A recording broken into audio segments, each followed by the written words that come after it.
నమస్తే అండి, నేను రజాక్.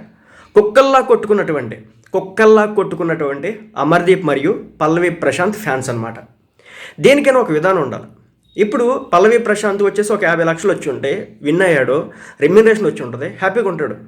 అదేవిధంగా అమర్దీప్కి లాస్ట్ వరకు ఉన్నందుకు రెమ్యునరేషన్ వస్తుంది, ఫేమ్ వచ్చింది, రేపొద్దున సినిమాలో నటిస్తాడు, రవితేజ కూడా ఆఫర్ ఇచ్చాడు, సో తను కూడా బాగుంటాడు. అదేవిధంగా బిగ్ బాస్ కంటెస్టెంట్స్గా చేసినటువంటి ప్రతి ఒక్కరికి కూడా ఏదో ఒక ఆఫర్లు వస్తాయి, ఏదో ఒక ఫేమ్ అయితే, మంచి ఫేమ్ అయితే వచ్చింది.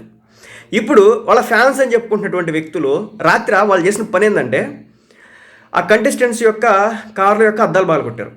అక్కడ తాగల. ఆర్టీసీ బస్సు యొక్క అద్దాలు పగలగొట్టారు, అక్కడితో ఆగల, తలను పగలగొట్టుకున్నారు అమర్దీప్ ఫ్యాన్స్ మరియు పల్లవి ప్రశాంత్ ఫ్యాన్స్. నేను మళ్ళీ చెప్తున్నా, రేపొద్దున అమర్దీప్ బాగుంటాడు, పల్లవి ప్రశాంత్ బాగుంటారు, ఇద్దరు కలిసి ఫోటోలు షేర్ చేస్తారు, బయట తిరుగుతారు, పార్టీలు చేసుకుంటారు, అన్నీ బాగా ఎంజాయ్ చేస్తారు. ఆ గ్రూప్ ఎవరైతే 15 మంది 20 మంది వచ్చారో వాళ్ళంతా కూడా ఎంజాయ్ చేస్తారు. కానీ కుక్కల్లా కొట్టుకొని ఆ కారు అద్దాలు పగలగొట్టి, బస్సు అద్దాలు పగలగొట్టి, తలకాయలు పగలగొట్టుకుంటే పోయేది ఎవడు? మీరు. నేను మళ్ళీ చెప్తున్నా, అక్కడ కంటెస్టెంట్స్కి వచ్చిన ప్రతి ఒక్కరికి కూడా రెమ్యునరేషన్ వచ్చింది. వాళ్ళు అక్కడికి వచ్చిందే డబ్బుల కోసం, ఫేమ్ కోసం, అది సంపాదించుకుంటారు. వాడికి అభిమానం, నీకు అభిమానం ఉండొచ్చు కాక అది శృతి మించి రాగానే పడే అంత ఉండకూడదు కదా. నువ్వు ఎందుకు తలకాయలు పగలగొట్టుకున్నారు? ఎందుకు వాళ్ళ కార్లు పగలగొట్టారు? అమర్దీప్ కార్ని అటాక్ చేశారు, అశ్విని కార్ని అటాక్ చేశారు, ఆ తర్వాత ఆర్టీసీ బస్సు ఏం పాపం చేసింది? సరే, ఇంత దిక్కుమాలిన పనిలా ఇంకో విషయం ఏంటంటే తలకాయలు పగలగొట్టుకోవడం.